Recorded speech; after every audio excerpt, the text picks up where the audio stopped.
Une répression héréditaire, c'est le titre d'un rapport sur le Tchad. Il dénonce la répression des manifestations pacifiques contre le transfert héréditaire du pouvoir. Il est signé par les organisations Agir ensemble pour les droits humains et Tournons la page, qui réunit plus de 230 organisations des sociétés civiles africaines. Avec nous pour en parler, son secrétaire exécutif, Laurent Duarte, bonsoir. Bonsoir. Donc ce rapport couvre la période du 6 février au 11 octobre 2021, donc avant la mort de l'ancien président Idriss Déby Itno et après sa succession, la succession de son fils Mahamat Idriss Déby.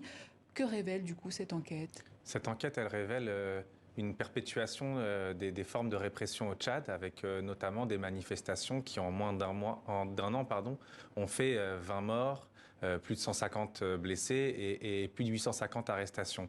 Et ce qu'elle montre également, c'est que lorsqu'on est arrêté au Tchad, généralement, on souffre aussi de conditions carcérales très indignes et d'une torture presque systématique. Et comment avez-vous mené ces enquêtes? La méthodologie, elle est courante dans le milieu des droits humains. Elle mêle à la fois des témoignages de militants, certains de notre mouvement, mais également des militants de l'opposition, des artistes qui ont été dans les manifestations, et puis aussi des sources ouvertes venues des journalistes, d'autres rapports d'ONG et de la presse. Et ce que vous dénoncez aussi, c'est le fonctionnement de la justice, parce que ces répressions sont pour l'heure restées impunies. Il y avait eu des promesses d'enquête de la part du CNT à la tête du Tchad, mais jusqu'à preuve du contraire, nous ne sommes pas à notre connaissance en mesure de dire s'il y a eu des enquêtes.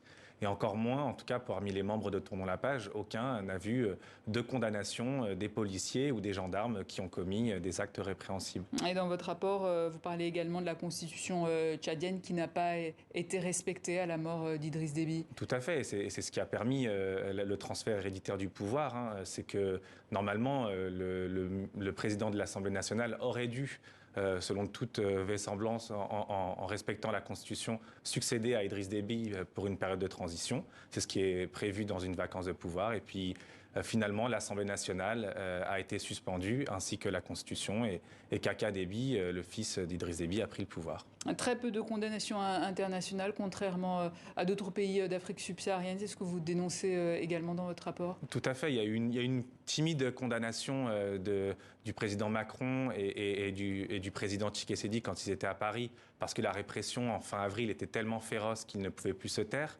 Mais au-delà de ça, il y a eu très peu de condamnations, un petit peu l'ONU. Et nous, ce qu'on dénonce, c'est vraiment le double standard. D'un côté, le Tchad qui passe sous les radars de la condamnation internationale, et de l'autre, d'autres juntes militaires tout aussi condamnables qui reçoivent le sceau de l'illégitimité de la part d'Emmanuel Macron ou l'Union européenne. Alors pourtant, aujourd'hui, un dialogue national est en train de se mettre en place. Les opposants sont rentrés, certains sont même au gouvernement. Il semblerait qu'il y a quand même une volonté de rassembler, malgré tout, aujourd'hui. Je pense qu'il y a un besoin, surtout, de rassembler pour ce gouvernement, de se créer une légitimité. Il faut rappeler qu'il ne vient pas des urnes et que, donc, une des manières de se créer de la légitimité, c'est aussi de coopter. Il faut aussi rappeler que dans l'histoire du Tchad, il y a eu d'innombrables forums nationaux, dialogues nationaux. Récemment, fin 2020, le président Déby, père, avait organisé un forum national.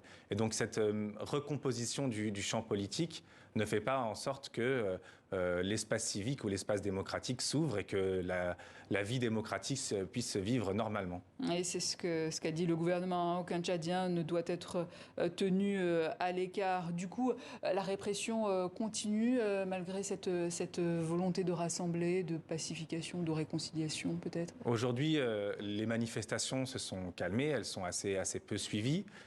Donc la répression est elle-même assez légère, et donc c'est tant mieux. On est vraiment heureux qu'il y ait quand même beaucoup moins de violence, mais on pense que le système politique et l'espace civique, et notamment les lois qui encadrent le maintien de l'ordre, n'ont pas été changés. Les personnes qui ont commis ou commanditer la répression sont toujours en place. Et donc le risque, c'est que lorsqu'il y aura des prochaines tensions politiques et sociales, la répression se fasse jour à nouveau. Quelles sont vos recommandations, du coup, agir ensemble et tournons la page? La première des recommandations, c'est que l'État tchadien diligente des enquêtes. Et je pense que ça, c'est la lutte contre l'impunité. Ça serait la première chose. La deuxième chose, c'est que l'État tchadien ouvre aussi la voie à ce que la société civile, la presse libre, mais également les artistes puissent jouir de leurs droits civiques et de leurs droits fondamentaux. Puis il y a une adresse à la communauté internationale, en premier lieu à la France et l'Union européenne, qui sont les principaux partenaires du Tchad. C'est que dans leurs relations politiques et dans leurs relations institutionnelles, la question des droits humains et de la démocratie doivent être posée. Laurent Duhart, merci. Je rappelle que vous êtes secrétaire exécutif de Tournons la page.